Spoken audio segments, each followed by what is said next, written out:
Rayman 2 was too dark. I want a Rayman game that goes back to the quirky, light-hearted nature of Rayman 1. So what does Rayman 3 do? Turns him into a comedy.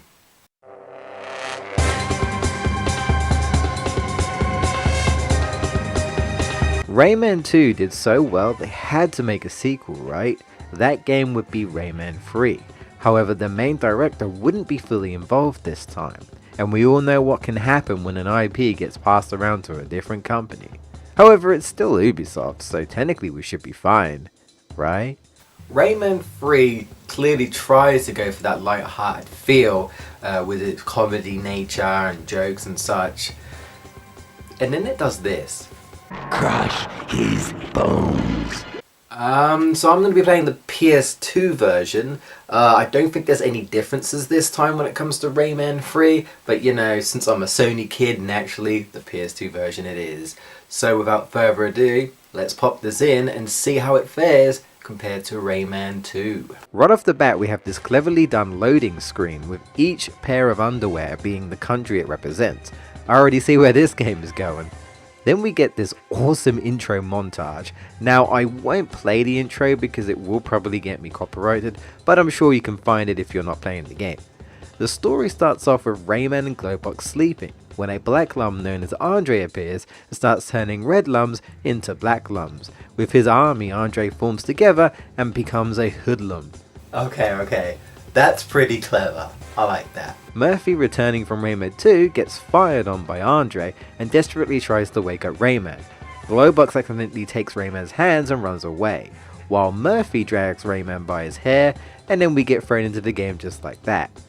A little odd is that we start off with this one of flying segment, where we have to collect the red lums because Murphy won't proceed otherwise and won't shut up about it. And try not to fail so miserably this time. And then you never do it again. It's kinda random and wasn't needed. Heck, just make it a cutscene if you really want to. Definitely not as cool as the sliding intro in Rayman 2. We then land in technically the first official level, with Murphy trying to crack jokes and one-liners while being our guide. I do like how he solves the issue of what to do though. He breaks through the fourth wall and pulls out the manual on what to do in the game. The manual! It's all in here. If you read the story, you'll find your way out. Once upon a time there were lums. Harmony, love, peace. Boring! Suddenly, a black lum transforms the red lums into hoodlums. The world is in great danger. Ooh, here we go. It says here that Glowbox took off with your hands. Knowing what a scaredy cat he is, he's probably hiding someplace. It's not gonna be easy to get your hands on him. Hands, no pun intended. He explains about the score system in this game and the collectibles. Yeah, this time around you can try and get a high score by collecting these gems and taking out enemies. The more gems you get in succession, you gain more points in the form of a combo. There's also these little creatures you can find for added points if you care about that. All they do is unlock some bonus minigames. They're okay, but there's one in particular that I like. We'll cover that later though.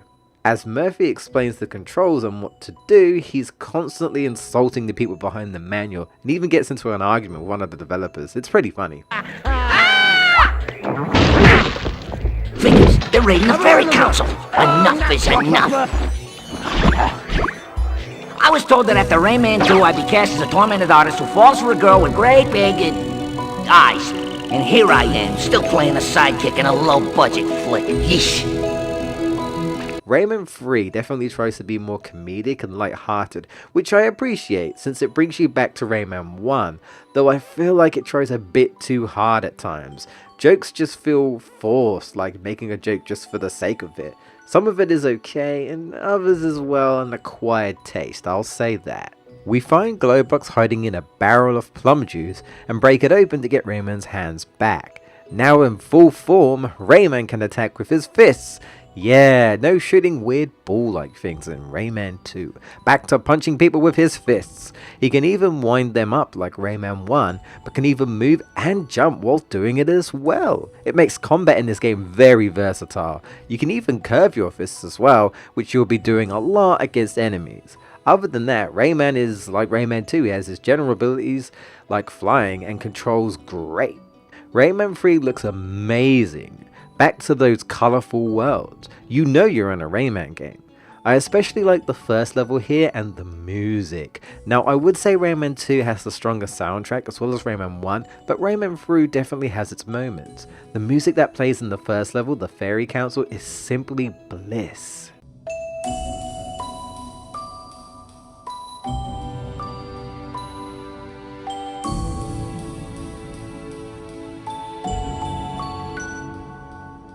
It really makes you feel like you're in a magical world, you know, where anything is possible. You eventually find Andre and defeat him, telling Rayman he plans to turn the heart of the world into hoodlums and then escapes. Andre drops with him a laser detergent that transforms your clothes into combat fatigues. Ho ho ho, yeah! With that, sporting new outfits with power-ups for Rayman to use, which are honestly pretty cool, like the Vortex Fist for shrinking platforms and enemies, Heavy Metal Fist for breakable doors and more damage, the Lockjaw which you can actually attach to enemies and shock them.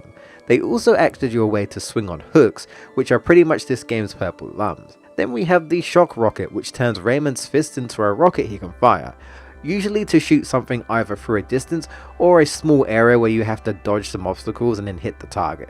And finally the Throttle Copter, basically lets Rayman fly high, though all power-ups are temporary and have their own time limit. Some are really short and others last longer. After going through the Fairy Glade, Andre flies into Glowbox's belly. It's then where we bump into the Teensies again from Rayman 2. Just to let you all know, outside of Glowbox, Murphy and the Teensies, the other characters like Lee and Clark aren't here. Even Glowbox's wife and kids aren't here. It's like this game doesn't continue from Rayman 2, it's like it's its own thing, almost like a reboot sorta. The Teensies tell Rayman he needs to see a Teensy doctor to try and get rid of Andre from Glowbox's stomach, while Murphy leaves us with a tease. See you in Rayman 4! Alright, off to find the doctor as we are treated to this psychedelic disco level. I feel like I'm in a rave back in the 80s. Rayman's riding some sort of board, you can't die or anything. The music is pretty snazzy, but the sections themselves are like a downgraded shell segment from Rayman 2. You just hop from left to right with no real danger going in a straight line. A lot less interesting. It's like a loading screen really. Speaking of the Teensies though, they are captured again in cages, so once again we have to free them. They usually give you a power up and or a gem, and they also have unique personalities and have something random to say. They can even increase your health as well. Alright, Disco Night is over and we enter the next area, and this is where the enemies start to pick up as Andre has ordered the Hoodlums to take out Rayman. I do like the design of them, it's very Scarecrow like. Hoodlums are what you will be mainly facing here, but there are a good variety and different hoodlums with different things. You've got the standard ones, the stronger ones that throw bombs at you, flying hoodlums. The shield guys are pretty cool. They only reveal themselves when you attack the person they are protecting, so you have to bait them out. We do have a few bosses here, and I'd like to say they're an improvement from Rayman 2. Sort of, they kind of feel like mini bosses. I do like what happens after you beat this guy though. Rayman takes control of his weapon and you go around squashing hoodlums with a presenter commenting on Rayman's performance. Shame it's a bit finicky though. Other than the enemies, you can actually hit Glowbox and he'll sometimes moan at Rayman for doing so. We're gonna be rated PG-13. I'm a lover, not a fighter. Ah. Ow! Ooh! Ah! Ee! Oh! Ee! Ouch! Ouch! Ouch! Gaseous glue, don't! Just because you're on TV doesn't mean you have to show off. Glowbox has a new voice actor, if it wasn't obvious. He goes from deep, No, not the end, to high. Rayman, you turned on the light! Pretty! He also acts a lot more goofy and dumb as well. I guess to try and fit the style of the game, but I never felt like he was dumb in Rayman 2, just scared. I'm not gonna lie, he's kind of annoying in this game. We eventually reach the doctor who plays Glowbox like an instrument to force Andre out because of the loud music. This is always pretty funny. The doctor fails though and tells them that they need to go find another doctor to help them. And this is pretty much the entire game, till the third doctor finally forces Andre out. In the second area of the swamp on the way to the land of the living dead, there's this guy who owns a mansion, and you have to hide while he tries to snipe you. Sort of stealthy like, but he does eventually reveal himself so you can attack him and then flees to another area. Then we follow him further and he comes out swinging on a wrecking ball. Now swimming does return, but there isn't much of it. However, one thing I like that they do in this is Rayman uses his helicopter to propel him in water, making for faster movement. I like this idea, it's clever. You even have to fight this giant mech boss underwater. It's a bit finicky, but not too hard. The next area is when things have a bit of a tone shift. Glowbox gets captured by the invincible creatures called the Canaran, and they seem to have a thing about brains. Brain. Fresh brain. You have to use the gongs to lure away the Canarans so Rayman can get through. This is definitely more of a stealthy section since you can't defeat them. Eventually Rayman gets caught and challenged by the Canarian champion, Reflux. Now here you can defeat him. It's not too bad of a boss. He spins around and shoots balls at you with his staff and then you hit him with the power up. After winning, the king gives you a new power. The power to turn black lumps into red lumps by pulling a silly face.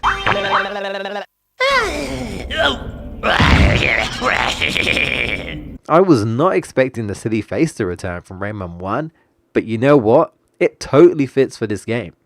We meet the last Doctor. He calls the other Doctors together to finally get rid of Andre. He leaves and then tracks down Reflux and they join forces to stop Rayman. Here is where we get to do a cool platforming segment called the longest shortcut. Nothing but platforming and pressing switches, climbing and racing to beat the timer to reach the next area. No fighting at all.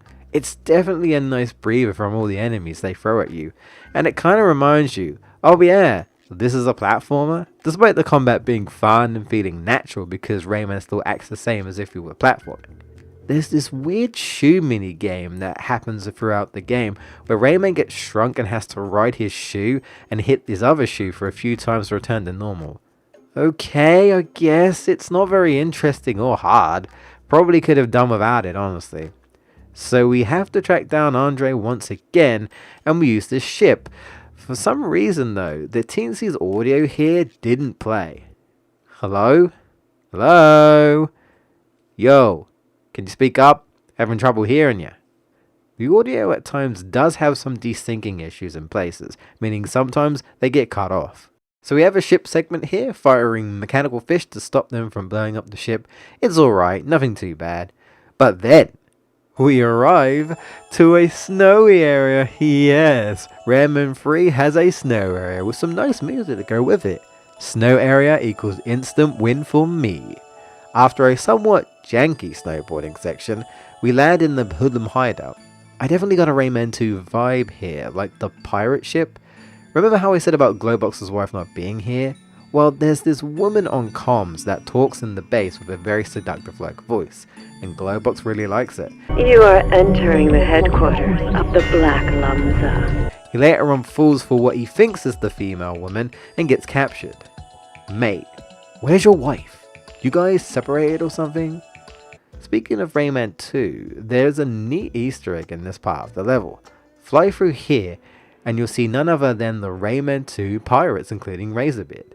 They don't do anything though, but it is a nice reference. There's actually a few secret areas in this game that even the manual states.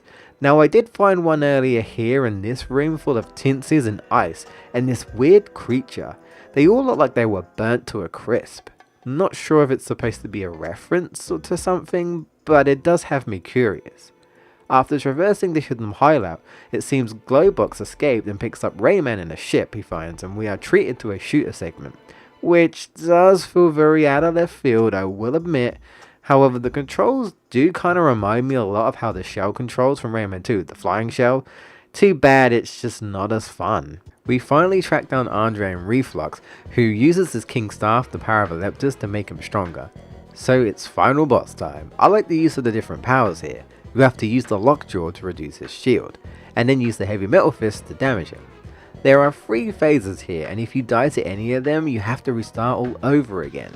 I hate when video games do this. I get it's a final boss, and it's supposed to be challenging, but it feels like such a huge punishment considering how long it took you to get here, only to start all over again. After that, we escape on the ship, only to be chased by Reflux, who's still not done. Now we're back to a shooting segment again. And we have to blow up the hoodlums, making it Reflux and Andre. Not gonna lie, this just feels awkward and annoying. I would have been happy if it ended with the previous phase. Now, because I suck, I won't be able to show you this, but if you gain, I think it's around 43,000 points on your total score at the end of the shooting level, a secret room will open. Here, you can actually find models for cut creatures that were supposed to be in the game. It reminds me of Crash to Insanity's content, where they show off concepts and ideas of what was planned but didn't make the final cut. After Reflux has been taken down for the last time, we corner Andre and turn him back into a red lump. Glowbox and Rayman go back to their sleeping spot, with the end cutscene showing how Andre existed in the first place. It seems if you scare a red lump or do something bad to them, they turn bad. It makes sense, it's a clever idea. You do something silly, light-hearted and fun, they become good. Something scary, and they'll be bad. But before we end things, I just want to talk briefly about the minigames here. You get a 2D side-scrolling minigame based off Rayman 1, so I had to mention it. Once again, I'll always appreciate references to Rayman 1. The other minigames are okay, nothing too special, they won't keep you interested for long. Rayman 3 did well, but unfortunately couldn't quite capitalize on Rayman 2's success. Maybe it's because the main director of the previous Rayman game wasn't on the team fully. Not too sure. It clearly tried a more comedic vibe and focuses more on combat, though still a lot of fun. I can sort of see why people prefer Rayman 2 as opposed to Rayman 3, but both games are great and I'd still 100% recommend Rayman 3. It is not a bad game by any stretch of the means. Rayman 2 just did such an incredible job that Rayman 3 just couldn't quite reach it. But that would not be the end of Rayman, no. We'd move on to Rayman Origins and Rayman Legends. No, not the rabbits. I tried to forget they're even there.